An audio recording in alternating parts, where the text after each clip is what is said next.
प्यारे बच्चों, आज हम चैप्टर 4 के लास्ट पार्ट की बात करेंगे, nature of roots. Nature of roots यानी कि जो रूट्स आते हैं वो कितने तरह के हो सकते हैं, उनका नेचर क्या होता है। जैसे हमने लिखा था x is equal to minus B plus minus under root B square minus 4ac upon 2a।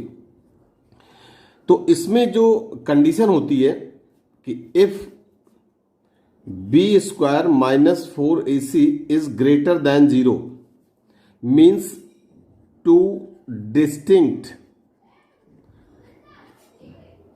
Real root exist. If b square minus 4ac is equal to 0, two equal real root exist. दो equal real root होंगे. But if b square minus 4ac is less than 0, no real root. ये याद कर लेंगे. B square minus 4ac is greater than 0, two distinct real root, मतलब दो different real root मिलेंगे. B square minus 4ac is equal to 0, तो two equal roots मिलेंगे. और अगर टू इक्वल रियल रूट्स भी आप इसको लिख सकते हैं. और if B square minus 4ac is less than 0, no real root exist. Exercise 4.4, find the nature of the roots of the following quadratic equation. If real root exists, find them. In first part, 2x square minus 3x plus 5 equal to 0. 2x square minus 3x plus 5 equal to 0. Comparing above equation from ax square plus bx plus c equal to 0. we get a is equal to 2, b is equal to minus 3 and c is equal to 5. a b c की values आ गई. तो अब इस पे हमको पहले nature of root check करना है. Then b square minus 4ac, यानी इसको हम d से रिप्रेजेंट करते हैं, तो d इज इक्वल टू लिख लिया. अब इसकी वैल्यू देखते हैं क्या आती है. बी स्क्वायर यानी minus 3 square minus 4 into 2 into 5, तो माइनस 3 स्क्वायर हो गया 9, माइनस 4 2 जा 8, 8 5 जा 40, ये आ गया माइनस 31. डी की वैल्यू माइनस 31. अभी हमने ऊपर बताया था कि जो बी स्क्वायर, डी मतलब बी स्क्वायर माइनस 4ac, अगर इसकी वैल्यू लेस देन 0 आ रही है, it means no real root.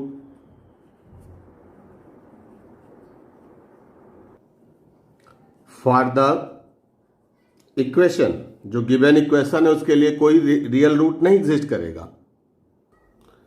In second part तो कंपेयर करते हैं इसको भी. a is equal to 3, b is equal to minus 4 root 3, c is equal to 4. तो d इज इक्वल टू, ये नेचर फाइंड करने के लिए पहले इसका यूज करेंगे. B square minus 4ac is equal to minus 4 root 3 whole square minus 4 into 3 into 4. तो अब ये माइनस स्क्वायर तो प्लस हो जाएगा. 4 4 जा 16, 16 3 जा 48, ये आ जाएगा. माइनस, अब ये जो दोनों का प्रोडक्ट, इसका भी 48 आ जाएगा. तो 48 माइनस 48 0 आ गया. इस 0 आते ही, d की वैल्यू 0 आते ही बात कंफर्म हो गई कि two equal real root exist. तो ये कंफर्म हो गया कि टू इक्वल रियल रूट्स होंगे. तो अब हम इस पे फाइंड कर लेते हैं. बोला कि एंड फाइंड देम, तो x is equal to minus B plus minus under root d upon 2. ये जो d मैंने लिखा, ये एक्चुअली में बी स्क्वायर माइनस 4ac ही है d, और इक्वल टू माइनस बी, अब minus 4 root 3 plus minus under root, ये 0 आ जाएगा, अपॉन 2 इंटू a की वैल्यू है 3. तो ये हमारे पास आया माइनस 4 रूट 3 अपॉन 6. तो ये जो वैल्यू इसकी आ रही है, यहां पर इसका एक साइन और यहां लगेगा माइनस ये -4√3 तो उसकी वैल्यू हो गई, एक माइनस साइन और लगेगा तो इससे दोनों मिल करके प्लस हो जाएंगे, तो 4√3/6 ये वैल्यू आ गई। 2 2 जा 4, 2 3 जा 6, तो ये आ गया 2√3/3। एक्चुअली में ये जो वैल्यू आई ये पॉजिटिव और नेगेटिव दोनों के साथ, यानी कि हमने जो इसमें लिखा ये वैल्यू अगर हम यहां लिख दें +0 करके तो +0 के साथ ये वैल्यू आई, और अगर हम एक बार नेगेटिव साइन ले लेते हैं और नेगेटिव साइन लेते हैं तो माइनस, फिर -4√3 -0/6, तो ये बनेगा 4√3/6, ये फिर से 2√3/3 बन जाएगा। तो इसमें हमारे पास 2 इक्वल रियल रूट्स, यानी दोनों की वैल्यू जो होगी वो सेम होगी। इन थर्ड पार्ट सेम वही मेथड करना है, कंपेयर कर लेंगे। a = 2, b = 6, c = 3। तो d फाइंड करते हैं, b² - 4ac, ये आ जाएगी d की वैल्यू -6² -4 × 2 × 3, तो ये हो जाएगा 36 - 24। तो अब इसका मतलब यहां पर आ गया ये 12, यानी d की वैल्यू जो 12 आई, ये क्या शो करता है कि 2 distinct real root exist. Real root exist, 2 distinct real root exist कर गया।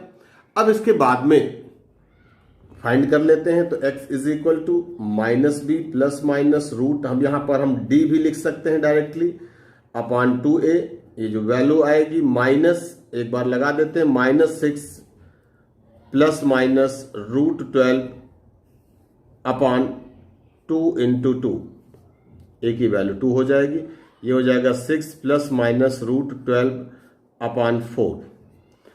अब इसमें हम लोग एक बार पॉजिटिव एक स्टेप और लिख लेते हैं, x = 6 ± 2√3/4। ये 12 √12 को हम 2√3 भी लिख सकते हैं, ऊपर से 2 कॉमन हो जाएगा तो 2, अब ये हो जाएगा 3 ± √3/4, ये इसको डिवाइड कर देगा। तो एक बार अगर हम पॉजिटिव साइन लेते हैं, टेकिंग पॉजिटिव साइन, तो ये मिलेगा x = 3 + √3/2, and taking negative sign,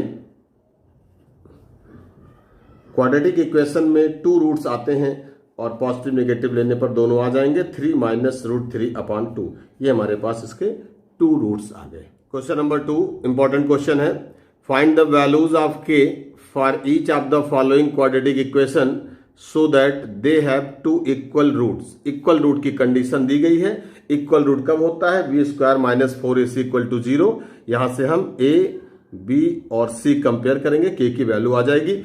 same यहां पर भी करना, लेकिन पहले kx को अंदर मल्टीप्लाई कर लेंगे।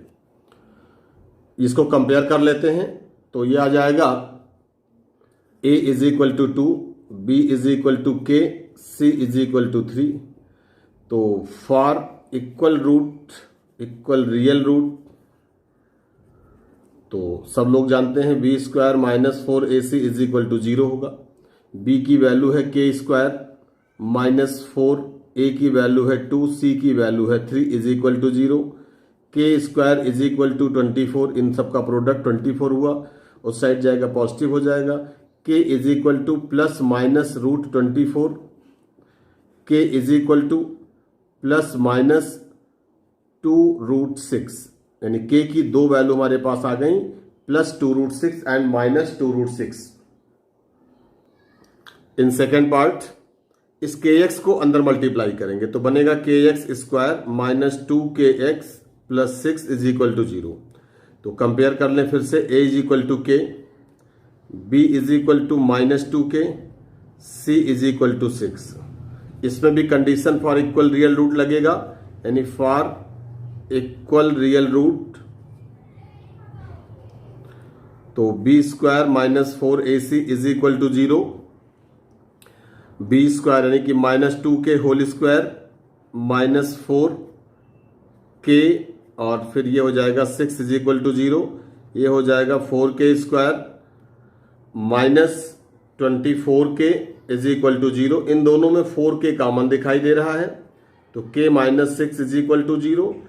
If this is equal to 0, k is equal to 0 आ सकता है। और फिर if this is equal to 0 तो k इज इक्वल टू 6 हो सकता है। k इज इक्वल टू 0 ये नॉट पॉसिबल होगा। क्यों ऐसा होगा? ये इसलिए होगा कि अगर k की वैल्यू 0 हो जाएगी तो ये पूरा टर्म 0 कर देगा, और 6 equal to 0 which is not possible. इसलिए k की वैल्यू जो होगी वो एडमिसिबल नहीं होगी, इसलिए हम लोग k की वैल्यू 6 लेते हैं। क्वेश्चन नंबर 3, ये चेक करना है, is it possible to design a rectangular mango grove whose length is twice its breadth and area is this. ये कंडीशन दी गई है, अगर ये पॉसिबल है तो बोला गया है if so find its length and breadth. Let breadth be x, then length becomes 2x, and according to question area is given, तो area length into breadth होती है, x into 2x is equal to 800, 2x square is equal to 800,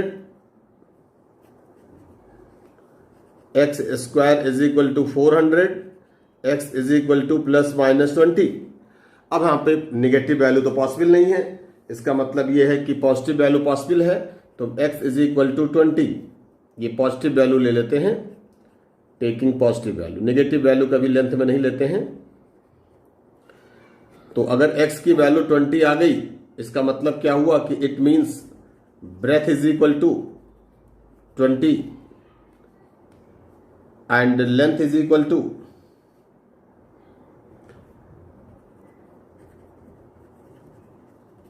20 into 2 यानी कि 40 metre. ये आ गया इसका मतलब एक कंडीशन पॉसिबल थी। 4 नंबर, is the following situation possible? If so determine their present ages. The sum of the ages of 2 friends is 20 years. 4 years ago the product of their ages in years was 48। ये condition लेनी है कि अगर 2 friend की as का सम 20 years है, एक की एज को x लेंगे, दूसरे की एज को 20 माइनस x, ये प्रेजेंट एज लेंगे। Let present age of one friend is x years and present age of other friend is equal to 20 minus x years, क्योंकि दोनों का सम 20 हो रहा है। 4 years ago जो फर्स्ट फ्रेंड की एज होगी, एज ऑफ फर्स्ट फ्रेंड, तो वो x माइनस 4 हो जाएगी, और एज ऑफ सेकेंड फ्रेंड जो होगी वो 20 माइनस x माइनस 4 हो जाएगी। इट बिकम 20 माइनस 4 हो गया 16 माइनस x, ये हो जाएगी ईयर्स। अब इन दोनों का प्रोडक्ट 48 होगा अकॉर्डिंग टू क्वेश्चन। तो x minus 4 into 16 minus x is equal to 48। इसको सिंप्लीफाई करके एक इक्वेशन बनाएंगे, और इक्वेशन बनाने के बाद में देखते हैं कि क्या आता है। ये x से इससे मल्टीप्लाई होगा तो होगा 16x minus x square minus 64 plus 4x is equal to 48। This gives 16x plus 4x, ये होगा 20, तो माइनस एक्स स्क्वायर पहले लिख लेते हैं और फिर x वाला टर्म लिख लेते हैं, प्लस 20 आ जाएगा। अब ये भी हो गया, इन दोनों हो गए, minus 64 minus 48 is equal to 0। This gives minus x square. अब ये हमारे पास ये 20x होगा, तो plus 20x minus 112 is equal to 0। हम माइनस साइन से मल्टीप्लाई कर देते हैं, तो नहीं भी करेंगे तभी चलेगा, चलो नहीं करते हैं, डायरेक्टली देखते हैं। तो कंपेयर कर लो इसको, a is equal to -1, b is equal to 20, c is equal to -112। अब हम इसको कंपेयर करने का पर्पज है कि इसका नेचर फाइंड, अगर नेचर इसका इक्वल टू 0 शो करने लगा, बी स्क्वायर माइनस 4ac, इसका मतलब एग्जिस्ट करेगा। ग्रेटर देन 0 कर दिया मतलब एग्जिस्ट करेगा, अगर लेस देन आ गया तो एग्जिस्ट नहीं करेगा। Then B square minus 4ac, ये वैल्यू पता करते हैं कि क्या आती है। तो बी स्क्वायर यानी 20 स्क्वायर माइनस 4, ए की वैल्यू -1, सी की वैल्यू -112, तो ये हो जाएगा 400 माइनस, अब इन दोनों का जो प्रोडक्ट होगा तो 400 माइनस 400, ये दोनों पॉजिटिव हो जाएंगे। अब ये आ गया -48 जो होगा वो लेस देन 0 है। इसका मतलब क्या हुआ कि नो रियल रूट्स, इसका मतलब रियल रूट एग्जिस्ट नहीं करेगा। तो इसका मतलब हुआ कि जो कंडीशन दी गई है ये पॉसिबल नहीं है। तो इन्होंने कहा था is the following situation possible, तो आप बोलेंगे no, the given condition not possible. Question number 5, is it possible to design a rectangular park of perimeter 80 meter and area 400 meter, if so find its length and breadth. Rectangular park है, उसकी perimeter given है और area given है, और पूछा गया है कि अगर कंडीशन पॉसिबल है तो लेंथ ब्रेथ बताइए। Perimeter is given that is 80 meter, area is also given that is 400 meter square. Let length of the park be x and breadth be y. Let length of park be x meter and breadth be y meter. Then अब perimeter के लिए condition बनानी है, तो perimeter of rectangle 2l plus b होता है, तो 2 into x plus y is equal to 80 meter. तो इससे बनेगा x plus y is equal to 40, equation 1 बन जाएगा। एरिया की बात कर ले तो एरिया होगा x into y, x into y is equal to 400 meter square. तो इसको मान लो इक्वेशन नंबर 2। फ्रॉम 1 एंड 2 अगर हम बात करें तो 1 से y की वैल्यू को s के टर्म में, x की वैल्यू को y के टर्म में पुट कर सकते हैं। तो अगर हम x की वैल्यू की प्लेस पर 40 माइनस वाई पुट कर दें into y is equal to 400, तो ये बन जाएगा 40y minus y square is equal to 400। अब ये इन दोनों को उधर कर देते हैं तो y square minus 40y plus 400 is equal to 0। अब बहुत सिंपल दिख रहा है कि 20 इंटू 20 400 होगा, -20 -40 हो जाएगा। Y square minus 20y minus 20y plus 400 is equal to 0। अब उसके बाद में y कॉमन ले लिया, y -20 और ये हो गया y -20 is equal to 0, y -20 is equal to 0। तो y इज इक्वल टू 20 आया, y इज इक्वल टू, इसका मतलब 2 इक्वल रियल रूट आ गए। तो यहां पर हमारे पास y की जो वैल्यू 20 है, तो इसका मतलब कि x कितना आना चाहिए, x भी 20 आ जाएगा क्योंकि x into y is equal to 400 था। तो x into y is equal to 400। तो अब हमारे पास अगर y की वैल्यू 20 तो x की वैल्यू 20। इसका मतलब क्या हुआ कि लेंथ भी 20 और ब्रेथ भी 20 आ गया।